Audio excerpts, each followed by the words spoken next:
guys, welcome back to my channel. Today I have another book review for you guys. So during World War II, we all know that Hitler took over Germany and did awful sick things to the Jewish people. Whole world knows that one. It's very well documented and there is a lot of stuff about it in history. But people tend to forget or just don't know that around the same time, Stalin was doing the same things or things similar to the Lithuanians, Estonians, and other countries in that region. In the book I'm reviewing today, called Ashes in the Snow by Ruta Sepetys, we follow one girl's journey through deportation.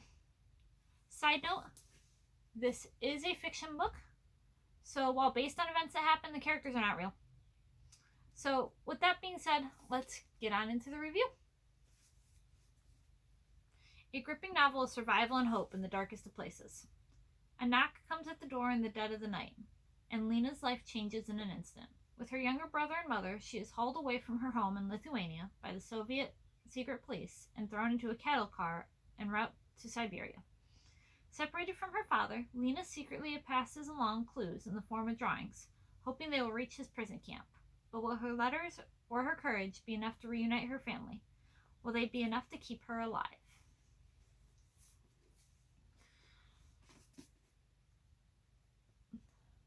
So, basically, Lena is wakened in the middle of the night by a knock on the door.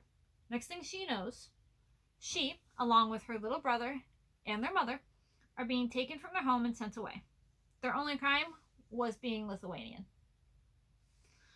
Lena and her family go through many trials during their journey, while their mother tries desperately to keep her family alive and together.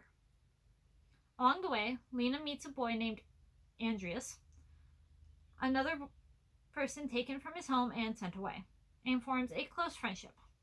People on the train try desperately to get a hold of their family members who are separated, including Lena's father, who is sent somewhere else. Lena draws pictures and clues that she passes around from person to person in hopes that one will reach her father and someday he will be able to find them. So I'm going to go through the characters. Some of the characters in this book that you should know include Lena, who's the main character with a talent when it comes to drawing. She keeps track of everything in drawing and writing, which she keeps carefully hidden so the Soviets don't find it. If the Soviets were to find her drawings and everything, she'd most likely die along with her family. Lena gets taken along with her brother Jonas, who is only 10 years old at the time. Jonas is forced to grow up quickly when he has to keep his mom and sister alive and has to start being put through the work on the farm that they end up at. Their mother, Lena, is the only person in their group who speaks Russian, so is very valuable as a translator. She's a practical thinking woman who will do anything to protect her kids. The last character of great importance is Andreas, a young man in the group who befriends Jonas, and he eventually falls in love with Lena. He is there with his mother, and his mother is forced to do very, very despicable things with the Russian soldiers. But because of what she does, he's able to get hold of food easily, so he helps keep Lena and her family and all the people inside of the train car fed. While they're going through all this, there's a few other characters that come along with them. They're all ones that were loaded into the train car at the same time Lena was, included the bald-headed man. That's the only way they describe him, is the bald-headed man. He has a name, but I cannot remember what it is. And he is sort of a downer, and come to find out that part of the reason why he's so the way he is that whether he was taken by the Russians or not, he would have ended up taken by the Germans, because he's Lithuanian, or from what I can tell, he's Lithuanian, but he's also Jewish, which made it so he was getting attacked on both sides. They were coming for him one way or the other.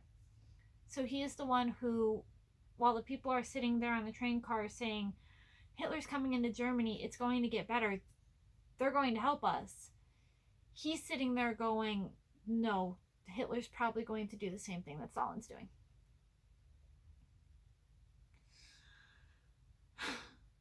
So overall, Ruta Sepetys wrote another great book with this one. I got so wrapped up in the book, it took me 24 hours or less to finish reading. I appreciate the fact that the story is based during World War II, but it focuses on the Russians and Stalin's treatment of different countries, because I feel like that doesn't get enough coverage. Before I started reading this book, I knew little to nothing about what Stalin did or what happened to those people. So I think it's interesting that she covers the other side of it that was happening at the same time, and it's not just focused on Germany, because both Stalin and Hitler did disgusting, horrible things, and both sides need to be told. It is worth knowing that the book was made into a movie a few years ago, and the book was published under a new name. It was originally known as Between Shades of Grey, but they changed it to match the title of the movie, I believe. I have not watched the movie yet because I know it's going to be a tearjerker, because the book was a tearjerker. So if you read the book, be prepared to cry. Forewarning. Alright, guys. Thank you for watching.